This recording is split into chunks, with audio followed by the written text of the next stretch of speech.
மகாநதி சீரியல்ல இன்னிய எபிசோட்ல எல்லாருமே சாப்பிட்றதுக்காக உக்காந்துருக்காங்க. அப்போ அஜயும் ராகினியும் வராங்க. நம்ம பாட்டி இருந்துக்கிட்டு உன்னையெல்லாம் ஒரு ஆள் வந்து கூப்பிட்டுக்கிட்டுலாம் இருக்க மாட்டாங்க. உனக்கு பசிச்சுதுன்னா நீனே வந்து சாப்பிடணும் அப்படிங்கிற மாதிரி சொல்கிறாங்க.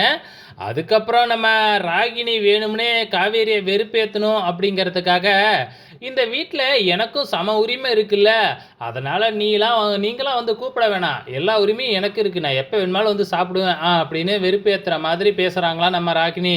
நம்ம காவேரி பார்த்துக்கிட்டு சும்மா இருப்பாங்களா?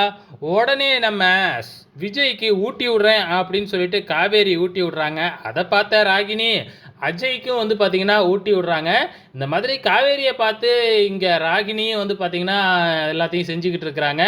நம்ம விஜய் வந்து இதெல்லாம் கவனிச்சுக்கிட்டு தான் இருக்கிறாப்புல.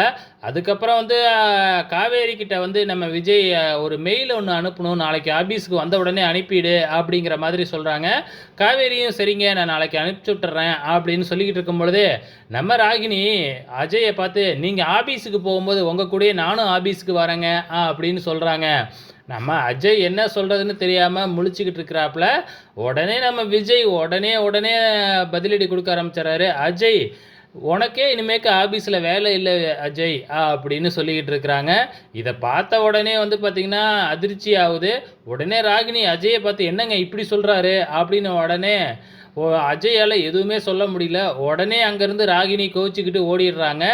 ஸோ என்ன நடக்குது அப்படிங்கிறது நல்லாவே தெரியுது. இங்கே ராகினி காவேரி ஏதாச்சும் பண்ணலான்னு வந்தால் இங்கே ராகினி தான் படாத பாடுபட்டுக்கிட்டு இருக்கிறாங்க. இந்த விஷயத்தை எல்லாமே வந்து நம்ம காவேரி உடனடியாக எடுத்துக்கிட்டு போயிட்டு அவங்க அம்மா வீட்டில் சொல்லிக்கிட்டு இருக்கிறாங்க. ஆனால் இங்கே யமுனா மட்டும் என்ன செஞ்சுக்கிட்டு இருக்காங்க அப்படின்னு பார்த்தீங்கன்னா நவீனுக்கு மெசேஜ் அனுப்பிச்சிக்கிட்டே இருக்கிறாங்க. நவீன்கிட்ட இருந்து எந்த ரிப்ளையுமே வரவே இல்லை. இதெல்லாமே கங்கா கவனிச்சுக்கிட்டு தான் இருக்கிறாங்க. டக்குன்னு ஃபோனை பிடுங்கி செக் பண்ணிடுறாங்க. வாசமாக இப்போ மாட்டிடுறாங்க யமுனா எல்லாத்துக்கிட்டேயும் வந்து எதுக்காக இத்தனை தடவை நீ நவீனுக்கு ஃபோன் பண்ணியிருக்க அப்படின்னு சொல்லிட்டு. உடனே நம்ம காவேரியோட அம்மா வந்து பலார்னு ஒரு அறையே விட்டுடுறாங்க என்ன நடந்துக்கிட்டு இருக்கு அப்படின்னு சொல்லிட்டு. ஸோ அதுக்கப்புறம் நம்ம குமரன் வந்து பார்த்திங்கன்னா கங்கா எதுக்காக நவீனுக்கு இத்தனை தடவை ஃபோன் பண்ணுறான்னு எனக்கு தெரியும் அப்படின்னு சொல்லிட்டு இந்த மாதிரி ராகினிக்கும் அஜய்க்கும் கல்யாணம் நடக்க போகிற விஷயம் ஒரு நாளைக்கு முன்னாடியே நவீனுக்கு தெரிஞ்சு யமுனாவுக்கு ஃபோன் பண்ணி நம்மக்கிட்டலாம் சொல்லியிருக்கிறாரு. ஆனால் இந்த யமுனா தான் சொல்லவே இல்லை. அதனால தான் நவீனுக்கு வந்து யமுனா மேலே கோவம், அதுக்கு மன்னிப்பு கேட்க தான் இத்தனை தடவை ஃபோன் பண்ணுறாளாட்டுக்கு அப்படின்னு குமரன் சொல்கிறாப்புல.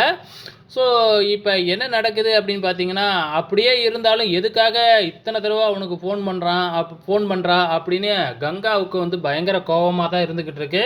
ஸோ இதெல்லாம் முடிஞ்சு காவேரி எங்கள் வீட்டுக்கு போனால் நம்ம விஜய் வந்து ரொம்பவுமே சந்தோஷத்தில் இருக்கிறாரு. நம்ம காவேரி வந்து விஜய்க்கு ஊட்டி விட்டாங்களா இல்லையா, அதெல்லாம் நினச்சி கொடைக்கானல் நடந்த விஷயங்கள்லாம் நினச்சி ரொம்பவுமே சந்தோஷப்பட்டுக்கிட்டு இருக்கிறாரு. நம்ம காவேரி வந்து அங்கே விஜய் சார்னு கூப்பிட்டு பார்க்குறாங்க. ஆனால் நம்ம விஜய் வந்து பார்த்திங்கன்னா கற்பனையில் இருக்கிறாரு. அதுக்கப்புறம் எப்படியோ தட்டி எழுப்புறாங்க. ஸோ இதுக்கப்புறம் என்ன நடக்குது அப்படின்னு பார்த்தீங்கன்னா நம்ம விஜய் வந்து பரவாயில்லையே இன்றைக்கி ஒரே சந்தோஷம் மூடில் தானே இருக்க அப்படிங்கிற மாதிரி ரொம்ப ஜாலியாக பேசிக்கிறாங்க. இன்றைய எபிசோடில் இதுதாங்க நடந்திருக்கு. அடுத்த வாரம் என்ன நடக்க போகுது, புது பிரச்சனை ஒன்று வரப்போகுது, வெயிட் பண்ணி பார்க்கலாம்.